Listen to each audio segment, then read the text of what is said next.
Oh, oh,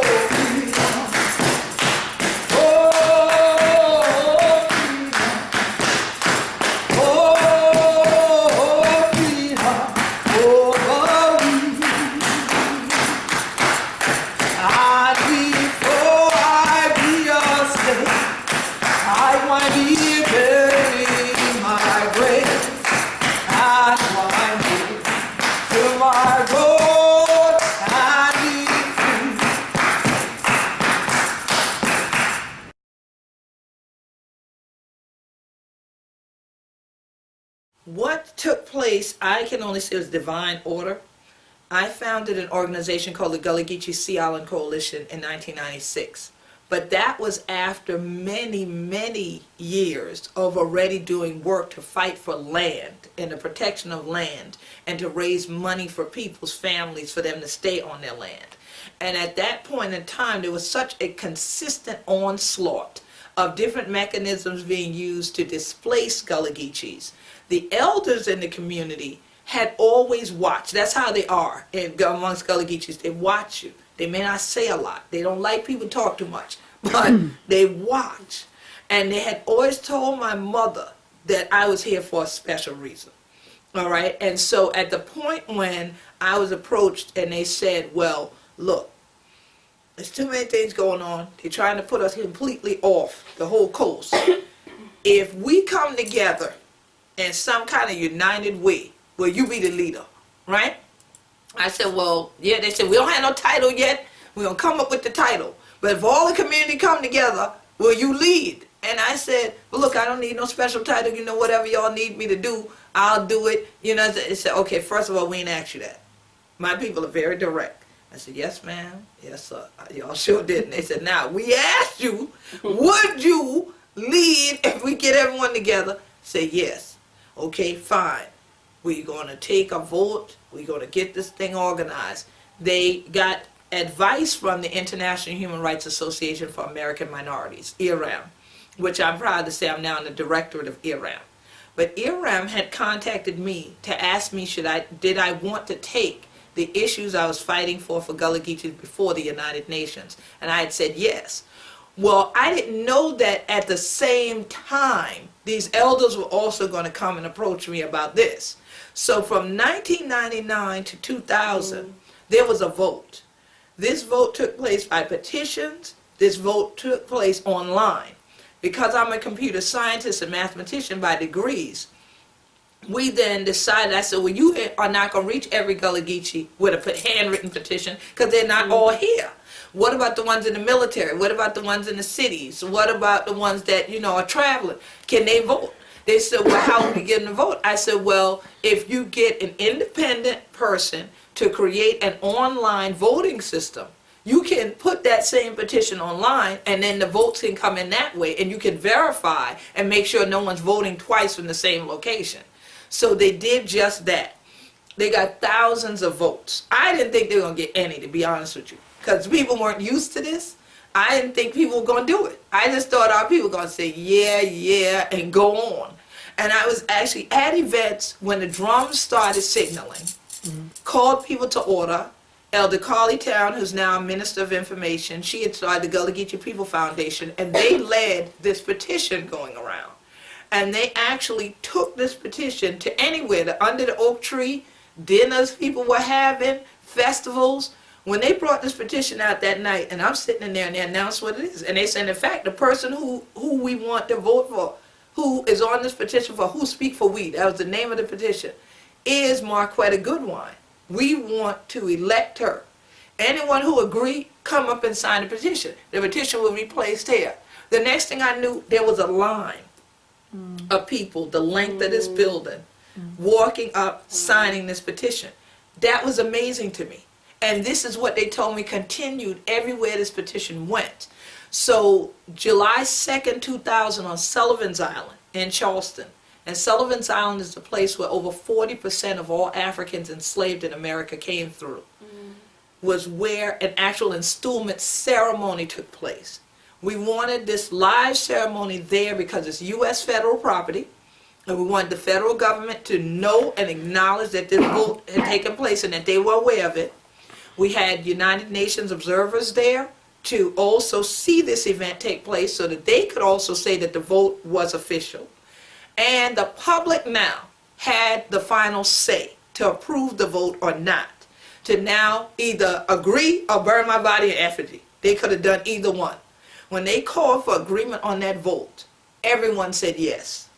There was not one person there to protest the vote. And so when the elders decided to do this, I not only became elected as a head of state, head upon the body is how it's said in Gullah. I was not only elected, I was installed as a spiritual leader, as a queen mother. So that is why I'm Queen Quet, chiefess and head of state for the Gullah Geechee Nation. So I have queen, chief, and head of state all as titles, all because of that installment. But it took a year to get to that point. I'm now in my second term as the head of state, and every term is 7 years long. Every 3 years, the Council of Elders and the Assembly of Representatives for the Gullah Geechee Nation can review my terms and what I've done or haven't done, and they can't impeach me. We do have a constitution, we have our own flag and everything. So we are a nationally and internationally recognized nation.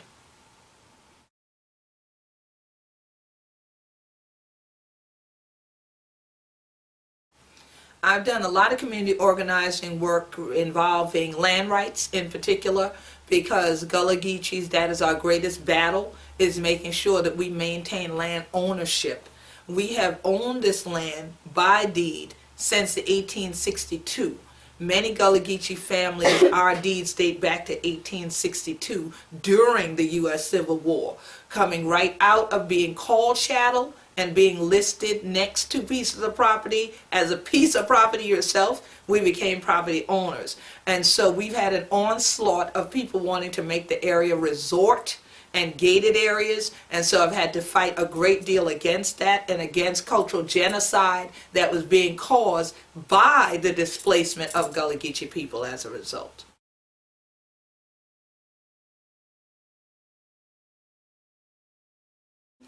Currently, I am a member of the Directorate of the International Human Rights Association for American Minorities and the International Human Rights Council. And so I have served on behalf of the Gullah Geechee Nation as well as those organizations that are NGOs. IRAM is actually a non-governmental organization with consultative status with the United Nations. In 1999, I became the first Gullah Geechee ever in the history of the world to speak before the United Nations on behalf of Gullah Geechees.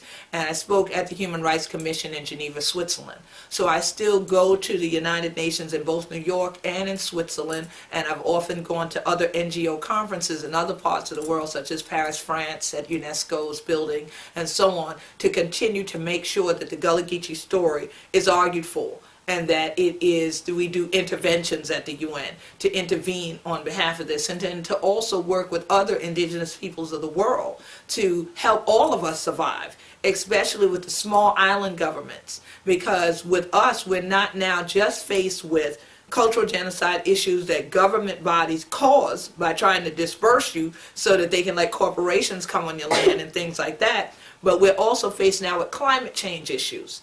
And because we live directly in the Atlantic Ocean, this is another issue that I've been working on with the United Nations over the past 4 or 5 years now, attending a lot of the conferences that relate to this matter and how we need to put more pressure on the Western society for them to change their ways and the behaviors on land so that we can kind of decrease the carbon emissions, so that we can kind of stave off some of the climate change issues.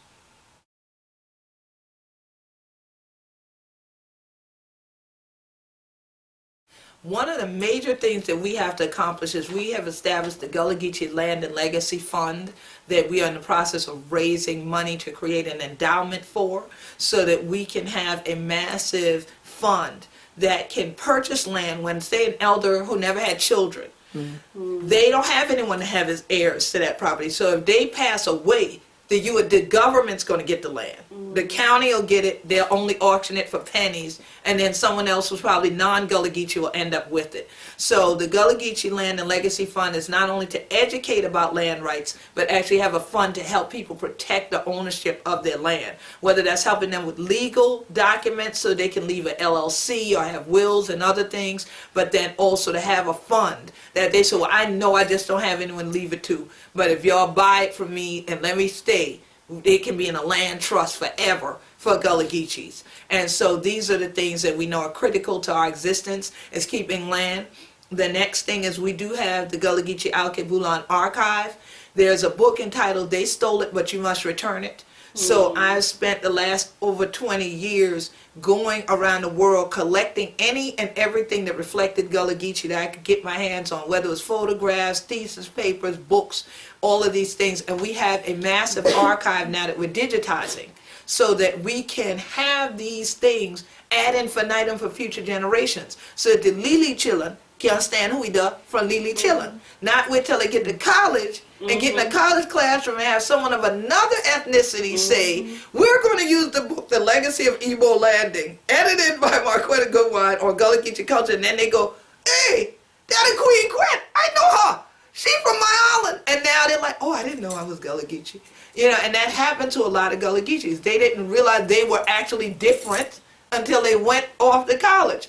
And then they learned in school what the difference was. You're Gullah Geechee. So we know we have to leave a legacy of homegrown education and what I call grassroots scholarship, but also have it put in a format that is with modernity. So these are some critical factors that I think will help the people knowing their rights, but then having their own institutionalized way to pass on the knowledge.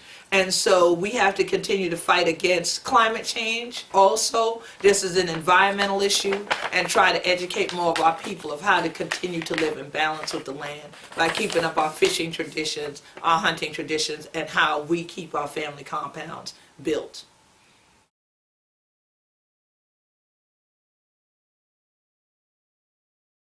I think the greatest threat at this point to Gullah Geechee culture is the continued exploitation. And exploitation of human resource by now using Gullah Geechee as a name. But then when you can't get a native Gullah Geechee to do something, you just hire somebody who's black and dress them up in a costume and put them out there and have them sing some spirituals or do some jokes, you know, some kind of caricature form of the culture and sell it to somebody and say it's Gullah Geechee. Or you make up brochures with sweetgrass basket images on it. But these brochures don't direct them to Gullah Geechee owned and operated institutions and businesses. You're directing them to federal government owned institutions and businesses or the chambers of commerce in a town that aren't run by Gullah Geechees. So this is a big threat because it's an economic threat, and it's a threat to what the facts of the matter are in terms of what our true story has been. And so people go back and then tell the erroneous story that they heard, and then we are then still left behind. So that is a critical issue. Also having to educate in the school districts and within government bodies so that people realize why it is valuable to protect the land that is the Sea Islands, that is the Gullah Geechee Nation, so that the culture can thrive, so that things are not placed on it that are antithetical to the culture. So those are big, big issues that we confront every day. And taxes being increased on people is a major issue. That's a component to removing culture from the land so that other things can be built in place of it.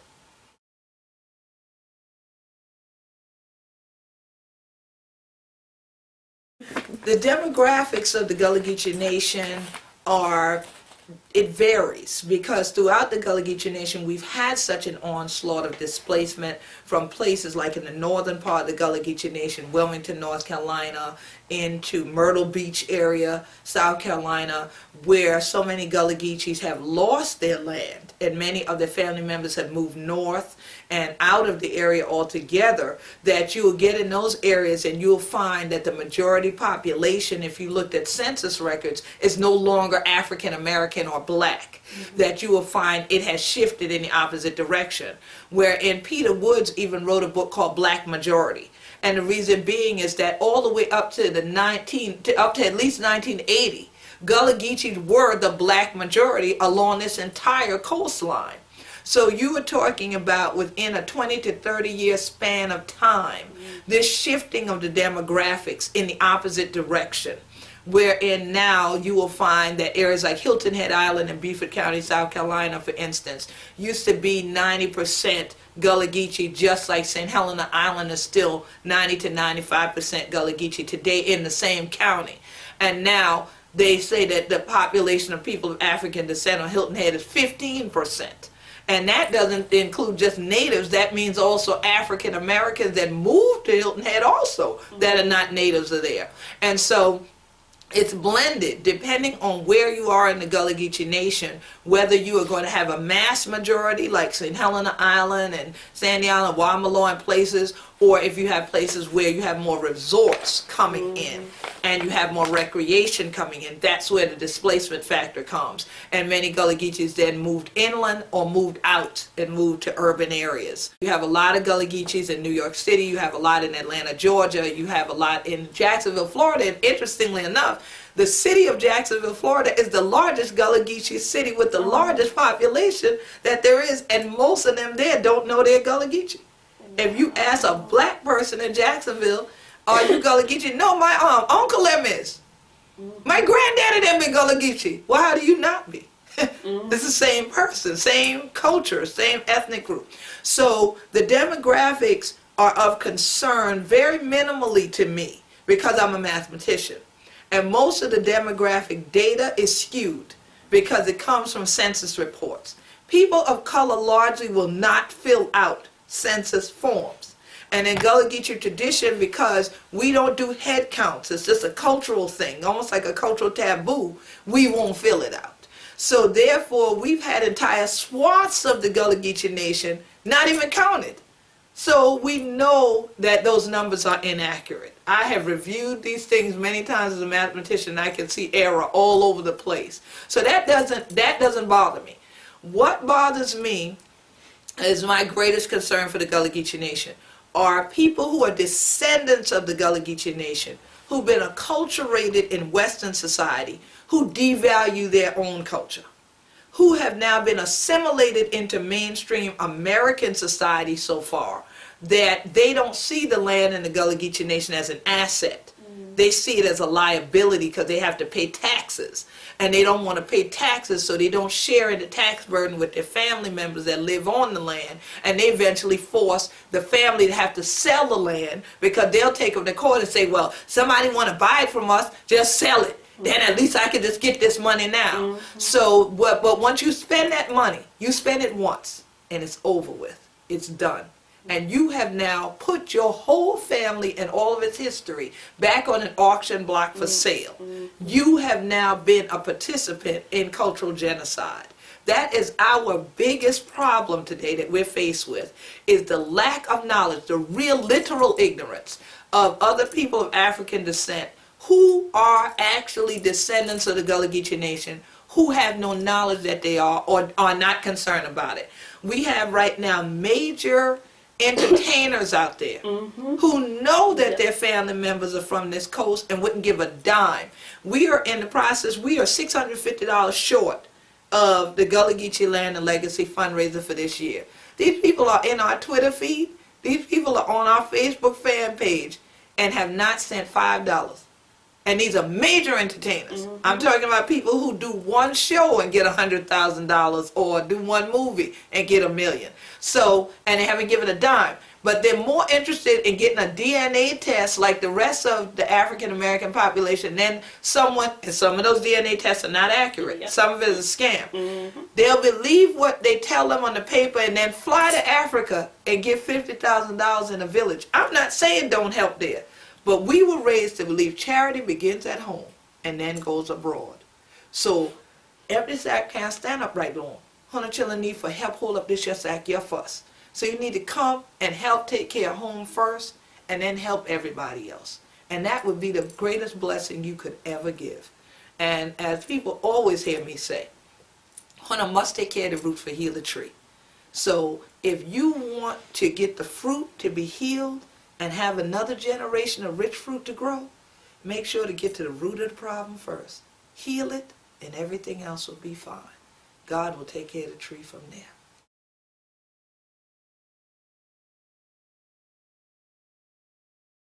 This is the Gullah Geechee national flag, okay? And you will see that even in the center of it is a tree. That tree consists of human bodies that's intertwined. So all of the Igbo, Mandinka, Malinke, Yoruba, Gullah, Geechee, Mendi, Temni, Ifiki, Bibio, and all the others that I mentioned earlier, that is them. That is us. And so you see that the tree is central to all that we do. You see that the circle is central to all that we do. And this circle sits on blue, because we believe the water to bring we up, the water going to take we back. That's also for the indigo that our ancestors were forced to harvest during chattel enslavement. The green represents the land, because we know that the land is critical for our existence. All right, and the gold represents black gold, because we were called black gold, black cargo, as well as the Carolina gold rice that our ancestors harvested. And so in all of this, this is our story. But you see, it's inextricably tied together. You can't pull apart that tree. We're always tied together, and we're always rooted in who we be, and we be Gullah Geechee anointed people.